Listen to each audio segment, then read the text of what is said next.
Today I'm making Pajeon, or Korean pancake.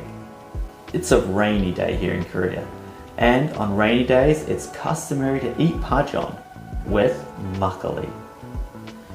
Pajeon is a type of pancake that's made with assorted vegetables, usually pa, which is green onion. And that's the pa in Pajeon, right? But you can make it in a lot of different ways with a lot of different ingredients.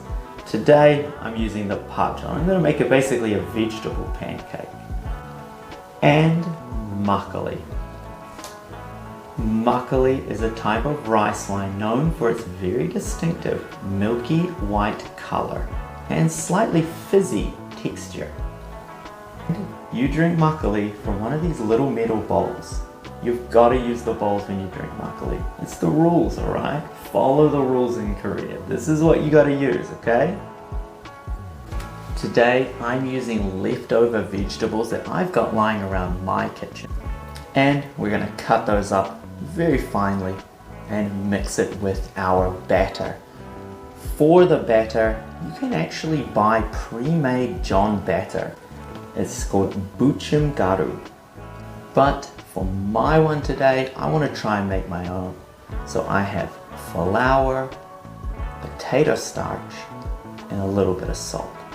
We're going to see if we can cook it with just making our own. If you're interested in Korean cooking, then hit that subscribe button. Every week I post a new video of me cooking a different Korean dish. I'm going to start with the first Korean dish and I'm going until I've cooked one of everything.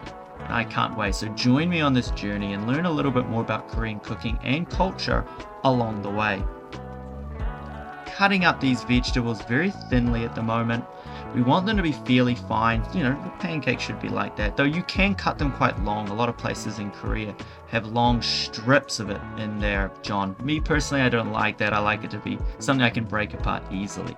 And once again, use whatever vegetables you have. I mean, don't use a cucumber. That's probably not going to work well.